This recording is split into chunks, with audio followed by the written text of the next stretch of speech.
GKGS ultra point में आपका स्वागत है। हम लोग अनुसूची में कल 3 तक पढ़ चुके थे। आज से चौथी अनुसूची के बारे में हम लोग को पढ़ना है। ठीक है, बताइएगा आप पहली अनुसूची में क्या है?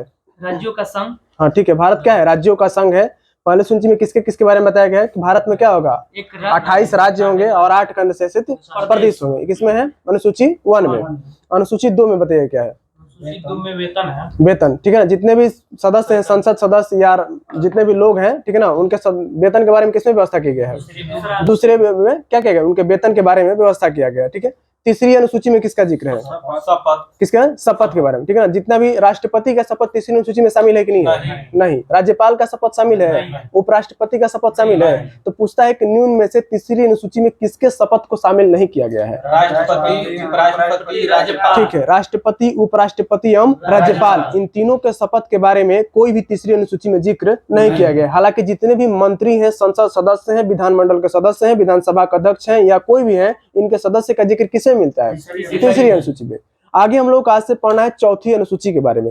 चौथी अनुसूची में है कि राज्यवार जो राज्यसभा के सीटों का आवंटन के बारे में किसमें बात किया गया है? चौथी अनुसूची में। ठीक है ना। तो राज्यवार राज्यसभा के सीटों का आवंटन का बात किसमें कहा गया है? चौथी अनुसूची में। कि राज्यसभा के सीटों का बंटवारा कैसे हो, ये किस अनुसूची में बताया गया है? चौथी अनुसूची में बताया गया है। आगे हम लोग पढ़ना है पांचवी अनुसूची के बारे में। पांचवी अनुसूची, तो पांचवी अनुसूची जो है अनुसूचित जाति एवं जनजाति के क्षेत्रों के प्रशासन के नियंत्रण के बारे में बात किया गया है। किसके बारे में? अनुसूचित जाति जनजाति के प्रशासन के नियंत्रण के बारे में बात किसमें की गई है? पांचवी अनुसूची में। भारत में जितने भी अनुसूचित क्षेत्र हैं, ठीक ना, अनुसूचित क्षेत्र, अनुसूचित जनजाति हो या जाति क्षेत्र है, इनके भारत के संपूर्ण क्षेत्रों के लिए ये किसमें बात कही गई है? पांचवी में। आगे छठी अनुसूची क्या है? छठी। तो छठी अनुसूची में असम, मेघालय, त्रिपुरा और मिजोरम के जो ये चारों राज्य हैं, इनके मतलब कि अनुसूचित जाति एवं जनजाति क्षेत्रों के प्रशासन के बारे में बताया गया है। तो छठी अनुसूची में 4 राज्यों के प्रशासन के बारे में बताया गया है, जबकि पांचवी अनुसूची में भारत में जितने भी अनुसूचित क्षेत्र हैं, ठीक है ना, अनुसूचित जाति एवं जनजाति क्षेत्र हैं, इनके प्रशासन के बारे में किसमें बताया गया है? पांचवी में। लेकिन कहेगा कि असम, मेघालय, त्रिपुरा और मिजोरम के प्रशासनिक क्षेत्रों के बारे में किस अनुसूची में बात कहा गया है? छठी में। तो पांचवी अनुसूची में किसका जिक्र है? अनुसूचित जनजाति। हाँ, अनुसूचित जाति एवं जनजाति के प्रशासन क्षेत्रों के बारे में प्रावधान किसमें है? पांचवी में। लेकिन पूछेगा कि असम, मेघालय और त्रिपुरा और मिजोरम के प्रशासन क्षेत्रों के बारे में, अनुसूचित जनजाति एवं जनजाति क्षेत्रों के प्रशासन के नियंत्रण के बारे में बात किस अनुसूची में की गई है? छठी अनुसूची में। ठीक है। आगे पढ़ना है सातवीं अनुसूची के बारे में। किसके बारे में? सातवीं अनुसूची। सातवीं अनुसूची जो है, इसमें सूची के बारे में बात किया गया है। कितनी सूची है सातवीं अनुसूची में? 3। कितना है? 3। पहला कौन है? संघ सूची। दूसरा है राज्य सूची। तीसरा है समवर्ती सूची। तो सातवीं अनुसूची में कितनी सूचियां शामिल है? 3। पहला संघ सूची, दूसरा राज्य सूची, तीसरा समवर्ती सूची। अब हम लोग इनके बारे में पढ़ना है कि संघ सूची। संघ सूची में शामिल विषयों पर कानून बनाने का अधिकार सिर्फ केंद्र सरकार को होता है। किसको होता है? केंद्र सरकार। तो संघ सूची में शामिल विषयों को कानून बनाने का अधिकार किसको है? केंद्र सरकार को है। ठीक है। जबकि राज्य सूची पर शामिल विषयों को कानून बनाने का अधिकार किसको है? राज्य सरकार को है। ठीक है। वहीं समवर्ती सूची में शामिल विषयों को कानून बनाने का अधिकार राज्य सरकार एवं केंद्र सरकार दोनों के है। बल्कि अथवा अगर राज्य सरकार भी कानून, एक ही विषय पर 2 लोग कानून बनाते हैं, केंद्र सरकार भी बनाती है और राज्य सरकार भी बनाती है, तो वहां पर केंद्र सरकार का कानून क्या होगा? मान्य होगा। ठीक है। तो पूछेगा कि समवर्ती सूची पर कानून कौन बना सकता है? दोनों बना सकते हैं। केंद्र भी बना सकती है, राज्य भी बना सकती है। लेकिन एक ही विषय पर अगर राज्य सरकार भी कानून बनाई है और केंद्र सरकार भी कानून बना दी है, तो उस समय किसका कानून मान्य होगा? केंद्र सरकार द्वारा बनाया गया कानून मान्य होगा। ठीक है। अब सुनिएगा, संघ सूची में पहले कितने विषय थे? 97 विषय थे। वर्तमान में संघ सूची में 100 विषय है। कितना विषय है? 100। संघ सूची में पहले कितना विषय था? 97। वर्तमान में कितना है? 100 विषय है। आगे है राज्य सूची। राज्य सूची में पहले 66 विषय था, लेकिन वर्तमान में 61 विषय है। पूछता है कि वर्तमान में राज्य सूची में कितने विषय हैं? 61। ठीक है। उसी तरह समवर्ती सूची में पहले 47 विषय था। कितना था? 47। लेकिन वर्तमान में समवर्ती सूची में 52 विषय है। ठीक है ना। वर्तमान में समवर्ती सूची में कितने विषय हैं? 52। पहले कितना था? 47। पूछेगा कि राज्य सूची में वर्तमान में कितने विषय हैं? 61। कितना है? 61। पहले कितना था? 66। ठीक है ना। संघ सूची में वर्तमान में कितने विषय हैं? 100। ठीक है ना। तो पूछेगा वर्तमान में संघ सूची में कितने विषय हैं? 100 विषय। कितना विषय है? 100 विषय। ठीक है। ये सातवीं अनुसूची हमारा क्या हो गया? खत्म हो गया। ठीक है, 8वीं के बारे में पढ़ना है तो 8वीं अनुसूची में भाषाओं का उल्लेख है। ठीक ना, कितने भाषाओं का? 22 भाषाओं का। तो पूछता है कि अच्छा बता देते हैं संघ सूची में कौन कौन विषय आएगा। रेलवे किसका विषय है? संघ सूची का। बैंकिंग संघ सूची का। विदेश मामला संघ सूची का। डाक संघ सूची का। डाक या तार किसका है? संघ सूची का। लॉटरी संघ सूची का। लॉटरी किसका विषय है? संघ सूची का। लेकिन एक जुआ और सट्टा होता है ना, ये राज्य सूची के विषय। जुआ और सट्टा किसका है? राज्य। नाम से ही पता चल रहा है जुआ सट्टा राज्य का। लेकिन लॉटरी किसका विषय है? संघ सूची का। लॉटरी किसका विषय है? रेलवे पुलिस राज्य सूची। रेलवे पुलिस राज्य सूची। जो रेलवे पुलिस ये किस सूची का विषय है? राज्य सूची का विषय है। ठीक है, आगे इसमें क्या है और है? युद्ध शांति ये सब किसका विषय है? संघ सूची का। किसका है? संघ सूची का विषय है। ठीक है, मुद्रा बैंकिंग परमाणु शक्ति सब किसका विषय है? संघ सूची का विषय है। ठीक है, आगे आते हैं राज्य सूची का कौन कौन सा विषय है। ठीक है, शांति और व्यवस्था ये किसका विषय है? राज्य सूची का। स्वास्थ्य राज्य सूची का विषय है। पुलिस राज्य सूची। जेल राज्य सूची। स्थानीय स्वशासन राज्य सूची का विषय है। ठीक है, जन स्वास्थ्य ठीक है ना, और कौन सा है? कृषि ये किसका विषय है? ये सब किसका विषय है? राज्य सूची का विषय है। ठीक है, आगे समवर्ती सूची के बारे में। ठीक है ना, कौन सी सूची? समवर्ती सूची। समवर्ती सूची पर कानून बनाने का अधिकार किसको किसको है? केंद्र और राज्य दोनों को। हालांकि समवर्ती सूची पर केंद्र एवं राज्य दोनों ने एक ही विषय पर कानून बनाया है, तो किसका मतलब बनाया गया कानून ज्यादा मान्य होगा? केंद्र सरकार द्वारा बनाया गया कानून क्या होगा? मान्य होगा। वर्तमान में समवर्ती सूची में कितने विषय हैं? समवर्ती में 52। कितना विषय है? 52 विषय है। ठीक है, दीवानी और फौजदारी जो मामले ये किस सूची का विषय है? ठीक है ना, दीवानी और फौजदारी मामला किस सूची का विषय है? समवर्ती सूची के विषय है। ठीक है, आगे है इसमें विवाह एवं तलाक किसका विषय है?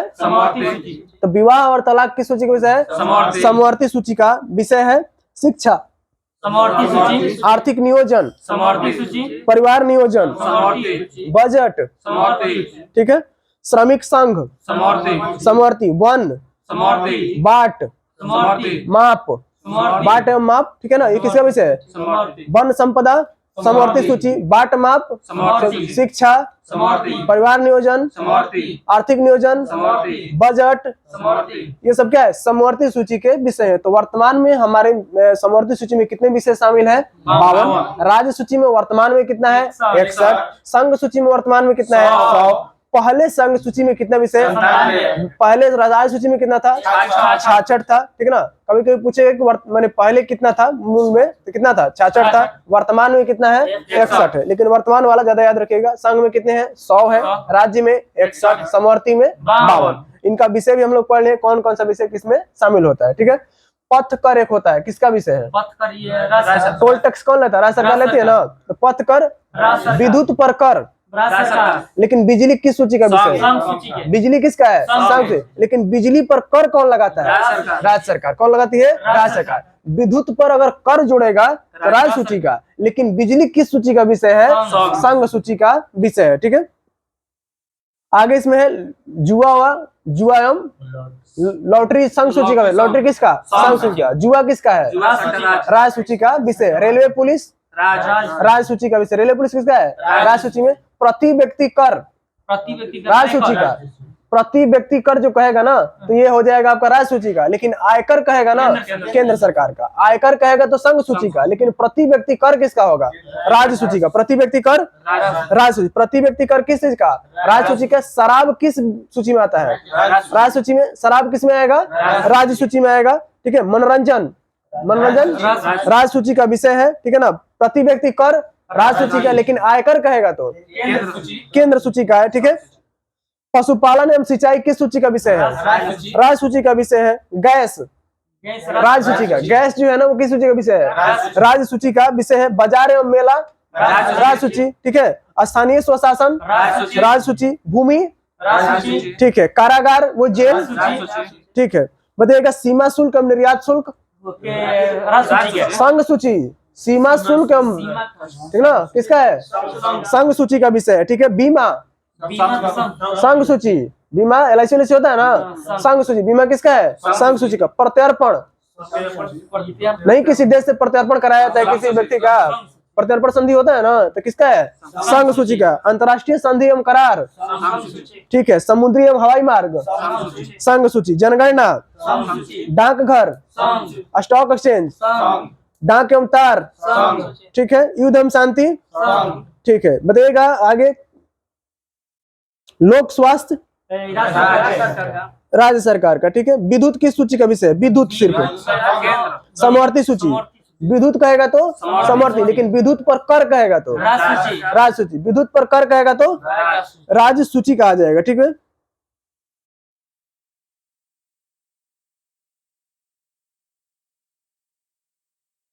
कर राज्य सूची का, ठीक है।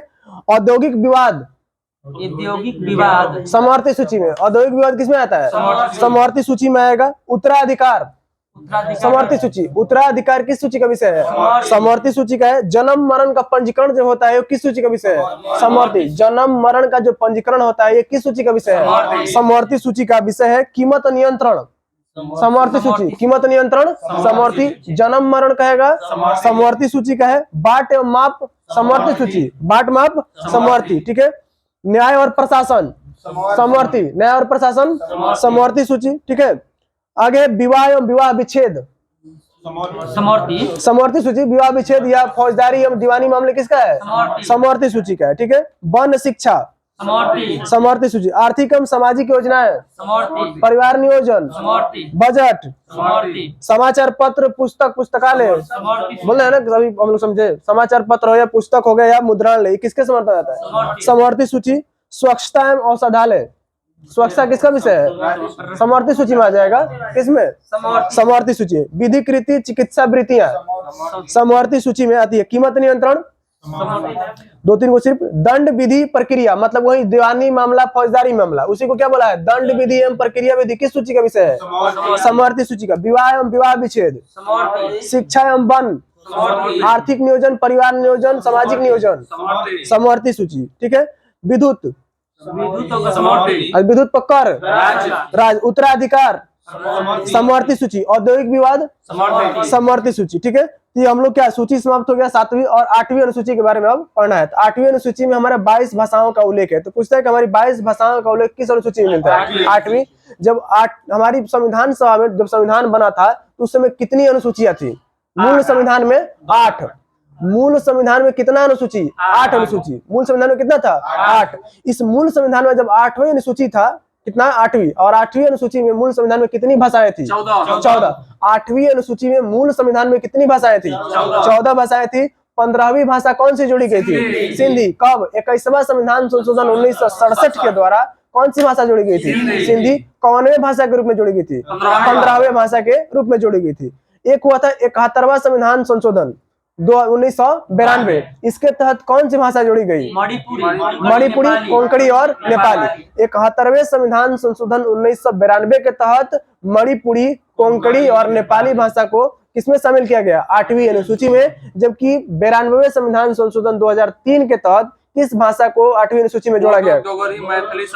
BDMS, उसको कहिए BDMS, ठीक है ना। बोडो, डोगरी, मैथिली, संताली। तो BDMS को भाषा के रूप में किस संविधान संशोधन के तहत जोड़ा गया था? 92वां संविधान संशोधन 2003 के तहत। सिंधी को किसके तहत? 21वां संविधान संशोधन 1967 के तहत। या कहेगा कि मणिपुरी या कोंकणी या नेपाली को किस संविधान संशोधन के तहत जोड़ा गया था? 71वां 1992 के तहत। तो वर्तमान भारत में 8वीं अनुसूची में कितनी भाषाएं शामिल है? 22 भाषाएं शामिल है, ठीक है। आगे 9वीं अनुसूची के बारे में। कौन सी? 9वीं अनुसूची, ठीक है।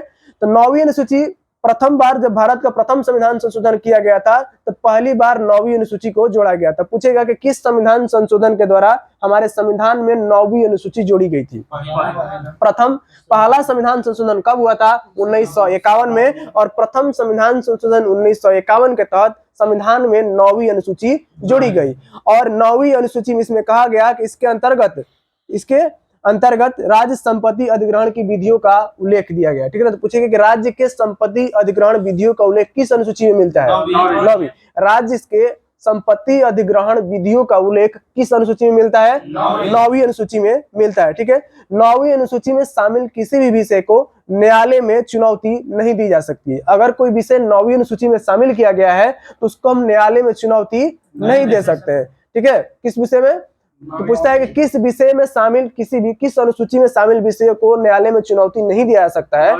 9वीं अनुसूची में शामिल विषयों को न्यायालय में चुनौती नहीं दिया जा सकता है। हालांकि 2007 में एक सुप्रीम कोर्ट का एक ऑर्डर आया था, उसमें कहा गया कि 9वीं अनुसूची में शामिल विषयों को भी न्यायालय में चुनौती दिया जा सकता है इस आधार पे कि वो मौलिक अधिकारों का हनन करता हो। अगर 9वीं अनुसूची में कोई ऐसा विषय है जो मौलिक अधिकार का हनन करता हो तो उसको भी न्यायालय में चुनौती दिया जा सकता है। ये फैसला कब आया था? 2007 में। किस आधार पर दिया गया था? मौलिक अधिकार। अगर 9वीं अनुसूची में कोई ऐसा विषय है जो किसी व्यक्ति के मौलिक अधिकार का हनन कर रहा हो तो उसको चुनौती दिया जा सकता है कि नहीं? दिया सकता है। यह फैसला कब आया था? वर्ष 2007 में। ठीक है, 9वीं अनुसूची खत्म। कब शामिल हुआ 9वीं अनुसूची? 1951 में शामिल हुआ था। राज्य अधिग्रहण संपत्तियों का उल्लेख किसमें मिलता है? 9वीं अनुसूची में। किस अनुसूची में शामिल विषयों को न्यायालय में मतलब कि प्रदर्शित नहीं किया जा सकता है?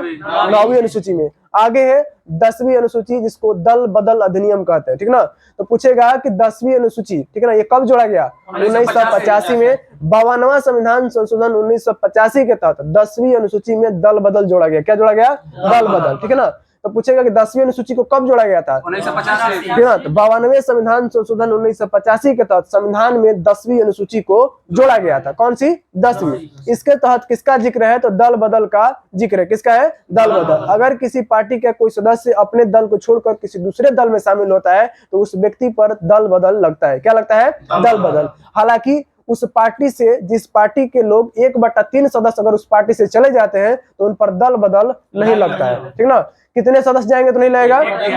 उस पार्टी की सदस्य संख्या का, कुल सदस्य संख्या का अगर 1/3 सदस्य उस पार्टी को छोड़कर चले जाते हैं तो उन पर दल बदल नहीं लगेगा। लेकिन अगर 1/3 से कम सदस्य अगर उस पार्टी को छोड़कर जाते हैं तो उन पर दल बदल लागू हो जाए। क्या लागू होगा? दल बदल। और दल बदल के संबंध में अंतिम निर्णय कौन देता है? लोकसभा अध्यक्ष या विधानसभा अध्यक्ष। दल बदल के संबंध में अंतिम निर्णय कौन देता है? ठीक ना, लोकसभा अध्यक्ष या विधानसभा अध्यक्ष देते हैं। ठीक है। 10 अब 11वीं अनुसूची के बारे में पढ़ना है। 11वीं अनुसूची पहली बार 73वें संविधान संशोधन 1992 के तहत संविधान में 11वीं अनुसूची जोड़ी गई थी। ठीक ना, तो 11वीं अनुसूची कब जोड़ी गई थी? 73वां संविधान संशोधन 1992 के तहत संविधान में 11वीं अनुसूची को जोड़ा गया। और 73वां संविधान संशोधन का संबंध पंचायती राज से। किससे है? पंचायती राज। ठीक ना, तो पूछेगा पंचायती राज के लिए कौन सा अनुसूची है? 11वां। पंचायती राज के लिए कौन सा अनुसूची है? 11वीं है। पंचायती राज के लिए कौन सी अनुसूची जोड़ी गई? 11वीं अनुसूची। पंचायती राज संशोधन अधिनियम कब आया था? 73वां। ठीक ना, कौन सा है? तो 73वां संविधान संशोधन कब आया था? 1992 में। कब आया ये? 1992 में। लेकिन लागू कब हुआ था ये? 24 अप्रैल 1993 को। कब लागू हुआ था? 24 अप्रैल 1993 को। इसीलिए 24 अप्रैल को पंचायती राज दिवस मनाया जाता है। क्या मनाते हैं? पंचायती राज दिवस कब मनाया जाता है? 24 अप्रैल को मनाया जाता है। ठीक है, लागू कब हुआ था? तो 24 अप्रैल 1993 को। लेकिन 73वां संविधान संशोधन आया कब था? 1992 में। इसके तहत कौन सी अनुसूची जोड़ी गई थी? 11वीं अनुसूची। 11वीं अनुसूची का संबंध किससे है? पंचायती राज। किससे है? पंचायती राज से। आगे है 12वीं अनुसूची। कौन सी है? 12वीं अनुसूची। 12वीं अनुसूची में नगरपालिका का जिक्र है। किसके है? नगरपालिका। तो नगरपालिका से संबंधित अधिनियम कब आया था? 1992 में। ठीक ना, तो इसको कहते हैं 74वां संविधान संशोधन 1992। किससे संबंधित है? नगरपालिका। 74वां संविधान संशोधन 1992 किससे संबंधित है? नगरपालिका से। 73वां संविधान संशोधन 1992 किससे संबंधित है? 74वां संविधान 1992 के तहत कौन सी अनुसूची जोड़ी गई थी? 12वीं। कौन सी जोड़ी गई? 12वीं। बताइएगा कि 73वां संविधान 1992 के तहत 11वीं अनुसूची में कुल कितने विषय थे? 29। कितना विषय था? 29। लेकिन 74वां संविधान संशोधन 1992 के तहत 12वीं अनुसूची में कुल कितने विषय हैं? 18। 74वां संविधान 1992 किसके लिए है? नगरपालिका के लिए। किसके लिए है? नगरपालिका के लिए। जबकि 11वीं अनुसूची किसके लिए है? पंचायती राज के लिए। 12वीं अनुसूची किसके लिए है? नगरपालिका के लिए। 10वीं अनुसूची किसके लिए है? दल बदल। 9वीं अनुसूची में क्या है? भूमि अधिग्रहण। किसमें है? 9वीं।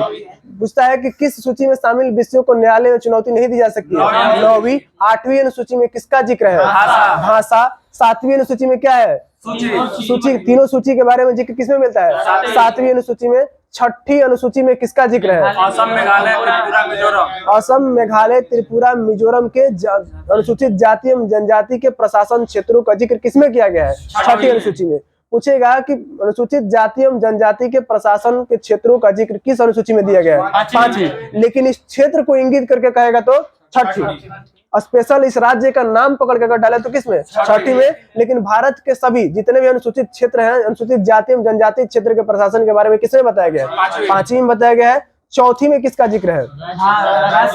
राज्यसभा के सीटों के बंटवारा। राज्यसभा में सीटों का बंटवारा संघ एवं राज्यों के बीच कैसे हो, ये किसका जिक्र किसमें दिया गया? चौथी में। तीसरी अनुसूची में किसका जिक्र है? तीसरी अनुसूची में शपथ का जिक्र है। किसका है? शपथ का। जबकि दूसरी अनुसूची में किसका जिक्र है? वेतन। दूसरी अनुसूची में किसका है? वेतन एवं भत्ते का जिक्र किस अनुसूची में मिलता है? दूसरी में। पहली अनुसूची में किसका जिक्र मिलता है?